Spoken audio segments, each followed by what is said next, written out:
తెలుగు రాష్ట్రాల్లో అతిపెద్ద lift manufacturer lifts ట్రై.com dealership కూడా ఇవ్వబడును. అనంతకృష్ణ స్వామి గారు కండక్ట్ చేయబోయేటువంటి క్లాసెస్ 9th February 2025 రాజమండ్రిలో ఉంటుంది, 16th February 2025 బెంగళూరులో ఉంటుంది, అండ్ 2nd March 2025 విజయవాడలో ఉంటుంది, 9th March 2025 అనంతపూర్లో ఉంటుంది.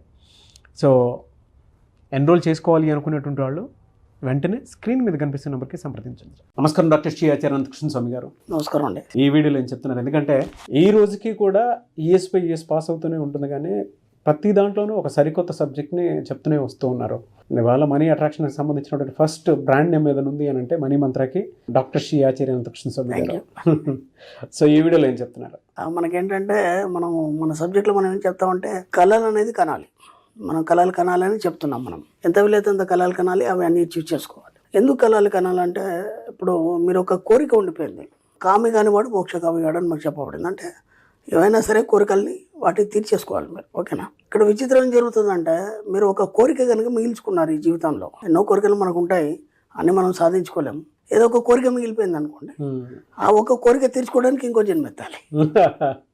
ఇప్పుడు ఇంకో జన్మ ఎత్తడం అనేది ఈజీయా, కోరిక తీర్చుకోవడం ఈజీయా కదా? కాబట్టి హాయిగా కోరిక తీర్చేసుకుంటే అయిపోతుంది కదా, సరిపోతుంది. ఎందుకంటే చిన్నప్పటి నుంచి ఎన్నో కోరికలు ఉన్నాయి. అలాగే ఇప్పుడు మన కొత్త కోరికలు కొత్తగా వచ్చినాయి మనకి. దాని మీద కూడా నేను లాస్ట్ టైం ఒక వీడియోలో క్లారిటీ ఇచ్చాను. చిన్నప్పటి నుంచి కోరికలు వేరు, ఇప్పుడు మనకు కొత్త వచ్చిన కోరికలు మనం ఎలా బేరేజ్ వేసుకోవాలి, వాటిని ఎలా మనం అధిగమించాలని చేయడం జరిగింది. కోరికలు తీర్చుకోకపోతే ఏమవుతుంది? ఇక్కడ విచిత్రం జరుగుతుందంటే ఎందుకు తీర్చుకోవాలి కోరికలు అన్నప్పుడు, కోరికలు తీర్చుకోకుండా ఏమవుతుంది, ఆ ఒక కోరిక మిగిలినా సరే దానికోసం ఇంకో జీవితం ఎత్తాలి. దాంతోపాటు ఏం జరుగుతుందంటే ఎప్పుడైతే నీ కోరికలను నువ్వు బలవంతంగా అణిచిపెడతావో అరిషడ్ వర్గాలన్నిటివి విజృంభిస్తాయి. అర్థమైందా? అంటే ఏమవుతుందంటే ఒక చిన్న ఎగ్జాంపుల్ చెప్తాను. ఒక పిల్లాడు ఉన్నాడు, వాడు ఎగ్జిబిషన్ వెళ్ళాం, మనం తీసుకొని ఎగ్జిబిషన్ వెళ్ళాం. పిల్లాన్ని వెళ్ళినప్పుడు వాడికి కావాల్సిన వస్తువు మనం కొనియలేదు, ఓకేనా? ఇప్పుడు వాడి లోపల ఉన్న అరిషడ్ వర్గం అనేది విజృంభిస్తుంది. అంటే కోపం వస్తుంది, వాడికి చిరాకు వస్తుంది, గట్టిగా అరవడం కానీ, ఏదైనా ఉంటే చేతిలో గిరాటేయడం కానీ అయిపోయిందా. అంటే మీకు తెలియకుండా ఏమవుతుందంటే ఇప్పుడంటే మనకు ఒక ఏజ్ వచ్చింది, అన్నీ మనం అర్థం చేసుకోగలుగుతున్నాం. కానీ మీకు తెలియకుండా మీ ఇన్నర్ మైండ్ అనేది ఈ అరిషడ్ వర్గాలు ఏవైతున్నాయో వాటిని విజృంభిస్తుంది. అంటే మనకి దీంట్లో ఏమేమి వస్తుంది? కోపం వస్తుంది, అసూయ, ద్వేషము, రాగము, కామము, ఇవన్నీ కూడా మీకు తెలియకుండానే బయటకు వస్తాయి. అది సమాజం మీద ప్రభావం చూపిస్తుంది, వ్యక్తుల మీద ప్రభావం చూపిస్తుంది, కుటుంబం మీద ప్రభావం చూపిస్తుంది. అలాగే నువ్వు ఎక్కడైతే నీ అట్మాస్ఫియర్ ఉందో అక్కడ కూడా ప్రభావం చూపిస్తుంది.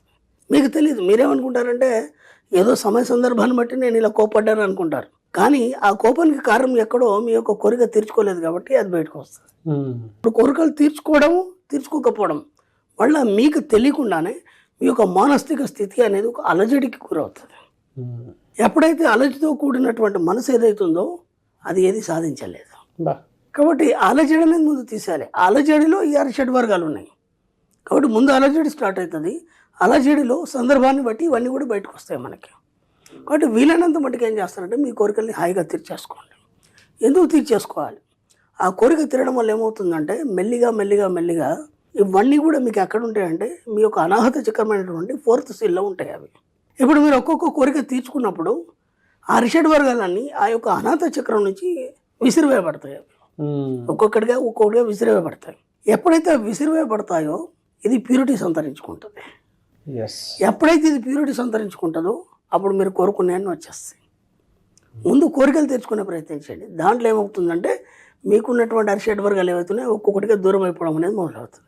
ఎప్పుడైతే ప్యూరిటీ సంతరించుకుందో మీరు చిన్న పిల్లల్లా మారిపోతారు.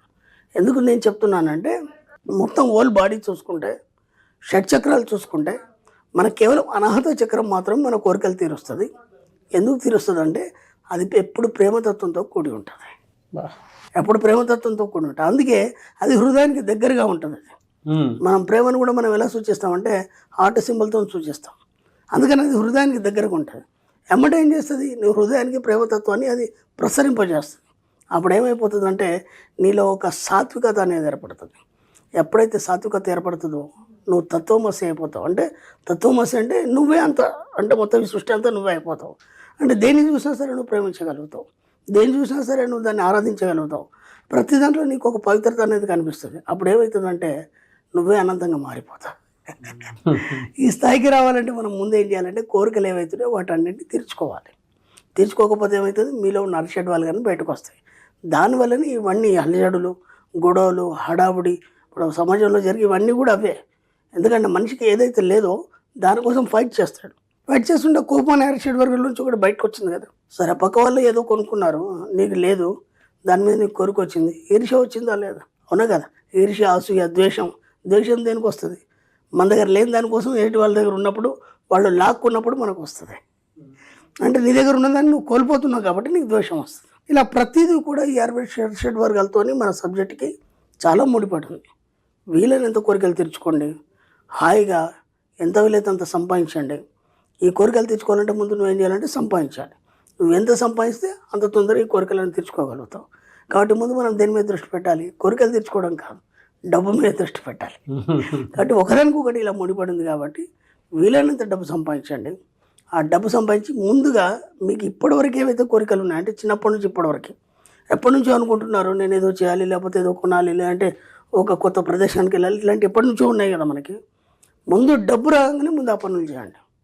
మనం ఏం చేస్తామంటే డబ్బు రాగానే ముందు అప్పులు కట్టేస్తాం. మనం ఫస్ట్ మనకి ఎక్కువ బర్డెన్ ఏదైతే ఉంటుందో దాన్ని ముందు తీసేసుకోవాలనుకుంటాం. మీరు మెల్లిగా కోరికలు తీర్చుకుంటే అప్పులు అవే ముట్టిపోతాయి. ఎస్, ఎందుకంటే ఇవి అలా అంచవేయబడి ఉన్నాయి కాబట్టి మిమ్మల్ని ముందుకు తీసుకెళ్ళనివ్వట్లేదు. ముందు డబ్బు రాగానే ముందు మెల్లిమెల్లి ఒక కోరికలు తీర్చుకోండి. ఒకటి రెండు తీర్చుకోగానే ఇంకా దానికి సరిపడి ఇంకా డబ్బు వస్తుంది. అప్పుడు మెల్లిగా అప్పు కట్టండి, మళ్ళీ మీ కోరికలు తీర్చుకోండి, మళ్ళీ అప్పు కట్టండి, మొత్తం అప్పులన్నీ క్లియర్ అయిపోతాయి. ఆ తర్వాత మీరు ఫ్రీ అయిపోతారు. ఆ తర్వాత బోలెడ్ డబ్బు వస్తుంది. పుష్కలంగా సంపాదించండి, ఎంజాయ్ చేయండి. అరిషడ్ వర్గాలు, సాత్వికత, తత్వమసి, ఎస్, వీటన్నిటి నుంచి ఒక కామన్ ఎమోషన్ పుట్టుకొచ్చేది ఏదైనా ఉంది అని అంటే మనలో ఉండేటువంటి కోరికల్ని మనం ఎంజాయ్ చేయాలి అనుకుంటే దానికి డబ్బు కావాలి. సో ఈ సబ్జెక్ట్ అంతా అటేపు టర్న్ చేస్తే డెఫినెట్గా మీకు ఆ సక్సెస్ వస్తుందని చెప్పడానికి బెస్ట్ ఎగ్జాంపుల్. ముందు నేర్చుకోవడానికి చాలా ఎక్కువ ఉండేటువంటి విషయాలు ఉన్నాయి. మీకు ఎక్కడి నుంచి వస్తుందో తెలియదు కానీ అనర్గళంగా వచ్చేస్తూ ఉంటుంది. నాకు అసలు చాలా ఇన్స్పైరింగ్ అనిపిస్తూ ఉంటుంది. అంటే నేను అనేది ఏంటంటే అండి, మనము డబ్బు సంపాదించడం అనే దానికి చాలా స్కిల్స్, బోలెడు క్లాసెస్ ఉన్నాయి, అంటే బిజినెస్ స్కూల్స్ ఉన్నాయి, అంటే వ్యాపారాలు చేయడానికి బోలెడు ఉన్నాయి. అవన్నీ కాదు, అసలు డబ్బు ఎందుకు రావట్లేదు, ఫస్ట్ మన దగ్గరికి డబ్బు ఎందుకు రావట్లేదు అన్నదాని వెనకాల ఇవన్నీ కారణాలు ఉన్నాయి. డబ్బు మన దగ్గరికి ఎందుకు రావట్లేదు అనే దాని మీద మనం స్టార్టింగ్ నుంచి బోలెడు చెప్పుకున్నాం. ఫస్ట్ డబ్బును ప్రేమించాలనుకున్నాం, ఓకేనా. తర్వాత డబ్బును ఆరాధించాలనుకున్నాం, ఓకే. డబ్బును ఎప్పుడు మన స్నేహితుల్లాగా చూడాలనుకున్నాం, ఓకేనా. అంటే ఇప్పటిదాకా అవి చేయలేదు కాబట్టి డబ్బు రాలేదు అనుకున్నాం. దాంట్లో ఇంకో భాగం ఏంటంటే నీ కోరికలు తీర్చుకోవకపోవడం వల్ల కూడా నీకు డబ్బు రావట్లేదు. ఇలా మన సబ్జెక్ట్లో లోతుకి వెళ్ళినప్పుడు ఒక్కొక్క పాయింట్ మనల్ని ఆవిష్కరించినప్పుడు మనకి అహో ఇది కూడా ఉందా అని అనిపిస్తుంది. ఇప్పుడు దాన్ని తెలియజేయాలి కదా. ఇప్పుడు మనం కొన్ని చెప్పాం, డబ్బును ప్రేమిస్తే డబ్బు వస్తుంది అన్నాం, ఓకే. ఆ ఇతరులను ప్రేమిస్తే మనకు ప్రేమతో ఏదైతే మనకి కావాలో దాన్ని మనం ప్రేమించామో మన దగ్గరకు వస్తుంది. దానికి ఇదొక కారణం కూడా ఉందనేది ఇప్పుడు మనకు తెలిసింది. తెలిసినప్పుడు దీన్ని కూడా తెలియజేయాలి కదా. ఇప్పుడు వాళ్ళు డబ్బును ప్రేమిస్తున్నారు, మిగతా మనం ఇప్పటిదాకా చెప్పిన అన్ని చేస్తున్నారు, అయినా వాళ్ళకి ఇంకా కొందరి దగ్గర స్టక్ అయిపోతుంది. డబ్బు రావడం కానీ, లేకపోతే వాళ్ళ యొక్క ఆనందమైన జీవితం కానీ ఇవన్నీ స్టక్ అవుతుంటే జీవన క్రమంలో మార్పులు వస్తున్నాయి. రెండో జీవన క్రమంలో స్తంభించిపోతుంది. రెండు జరుగుతున్నాయి ఇక్కడ. కొన్ని జరుగుతున్నాయి, కొన్ని జరగట్లేదంటే నీ జీవన క్రమంలో మార్పు ఏదైతుందో స్తంభించిపోయింది.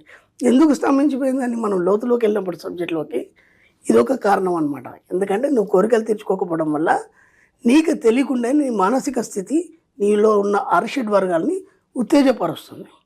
వాటివై పరిగెడుతున్నావు కాబట్టి ఇది కావట్లేదు. ఇప్పుడు దాన్ని మనం అంచెగొట్టామనుకో, అప్పుడు ఇది ఆటోమేటిక్గా అయిపోతుంది.